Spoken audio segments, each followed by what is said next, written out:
seen her on stage like this before. Titi, by popular demand. Dippity Joy Mostoli. Anak Aindanan artist Fiji Rumi. Tickets, Gala, Platinum, $60,000 C. Diamond, $50,000 C. Gold, $40,000 C. And the individual, $1,000 C. Grand dance ticket, $500 C and $300 C flat. For all reservations, please call 991-199-2, 365-5518-203-1850, Signureu, Gambia. Welcome back, and over now to the internationals. Small-scale fishermen in Senegal are protesting against the new fishing agreement between Senegal and the European Union. The aggrieved self-employed fishermen allege that under the provisions of the accord, they are barred from fishing in their country's territorial waters, whilst the staggering 38 trawlers from European Union countries are allowed to fish for tuna. Senegal's Minister of Maritime Affairs insists the agreement benefits Senegal on 2 levels. Details in the CFI report. Gather near the shoreline at Yoff, the centre of the fishing industry at Dakar in Senegal. Red armbands show those who've joined in the protest against new regulations covering their industry. In the past few days, the unrest has gathered momentum after details emerged of the new accord between the government and the European Union. How can it be that we Senegalese are barred from fishing while 30 big ships are allowed in? It's incredible. If the government of Senegal continues on this track, we will have to step up our fight. Under the terms of the trade agreement signed on 25th of April, 38 European trawlers will be allowed to fish for tuna in Senegalese waters. Up to now, tuna has not been heavily fished here. Only about 15,000 tons are currently caught. It's estimated the capacity of this part of the ocean could yield as much as 50,000 tons. The NGO Greenpeace is contesting the new policy, warning it threatens the livelihood of the small-scale fishermen. Under the terms of the agreement, nothing obliges the trawlers to dock in Senegal while they fish in our waters. The benefit will go elsewhere and will be profitable only for people outside Senegal. Tuna has been fished in Senegal for some time. Since 2006, it has been landed without any benefit to Senegal. Big corporations got the profits. From now on, the fishing activity will benefit Senegal on 2 levels. 10 million euros, while 32 million euros will be set aside for small-scale fishermen. It's not the first time that international agreements have prompted concern among the Senegalese fishing community. The accord with the EU is part of the government's efforts to overhaul the conditions affecting the industry. Whilst Nigerian security forces and experts from a number of Western countries are intensifying efforts to secure the release of over 200 girls kidnapped by the militant group Boko Haram, Nigerian Christians and Muslims in Nigeria have been holding joint prayer services seeking divine intervention. Nigerian President Goodluck Jonathan has meanwhile ruled out trading the kidnapped girls for Boko Haram militants in custody. We have more in the CFI report. Christians and Muslims in Lagos gathered together to hold prayers for the 223 schoolgirls abducted last month by the militant Islamist group Boko Haram. They took turns saying prayers. We believe that we come here together, different faiths, to hold on to God and cry aloud to Him and ask for the release of those girls that is already done. So we believe spiritually we have already done it. We pull down the walls of Boko Haram.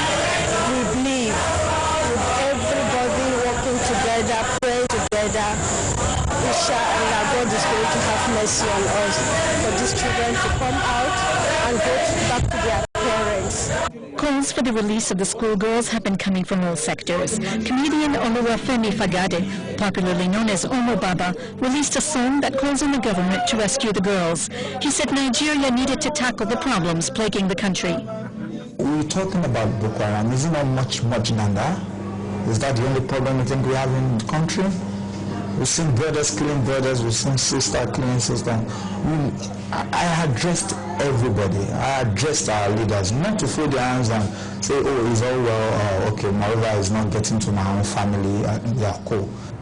People all over the world have been holding demonstrations in front of Nigeria's embassies calling for the safe return of the young girls. Pressure is mounting on President Goodluck Jonathan. His only response so far has been to extend the state of emergency in the northeast. He's also rejected a deal to swap Boko Haram prisoners in exchange for the schoolgirls.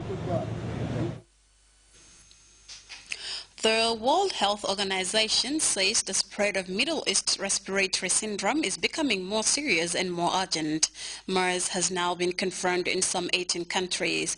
The virus can be transmitted by infected people through close contact and is fatal in a quarter of cases. CNN's Brian Todd looks at what's been done in the U.S. and elsewhere to contain this deadly virus.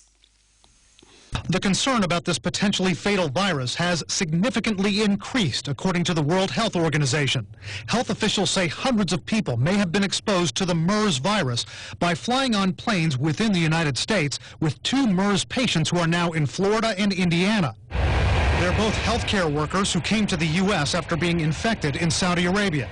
One woman who flew on the same flight as a sick MERS patient told CNN affiliate WKMG she was informed by her state health agency of her potential exposure.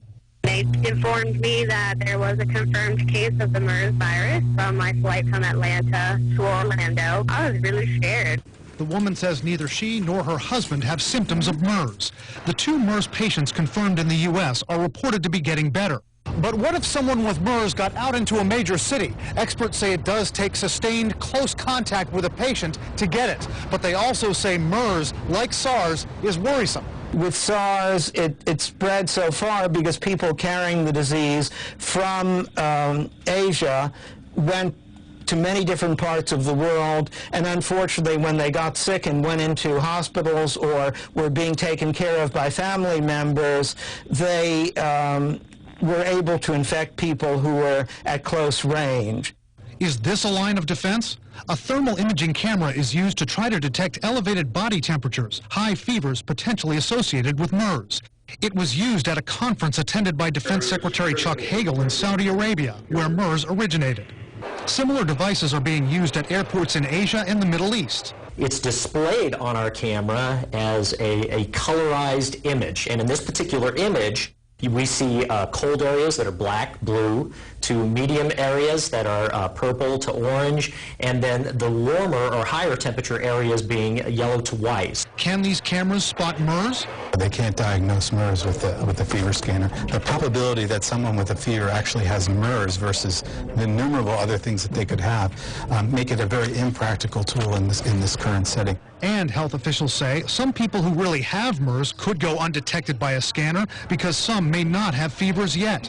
The incubation period for MERS is 2 to 14 days. So the World Health Organization says it's not recommending that agencies use thermal imaging scanners. Brian Todd, CNN, Washington.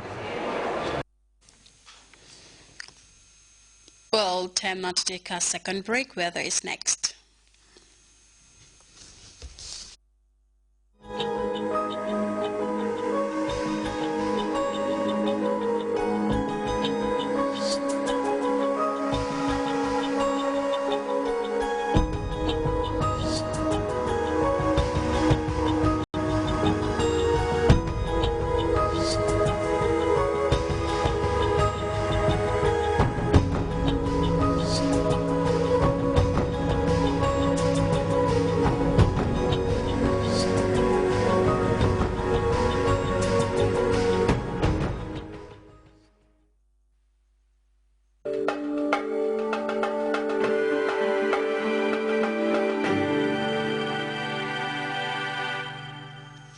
Welcome back, and time now to join the Weather Forecaster Office for a look at today's weather report.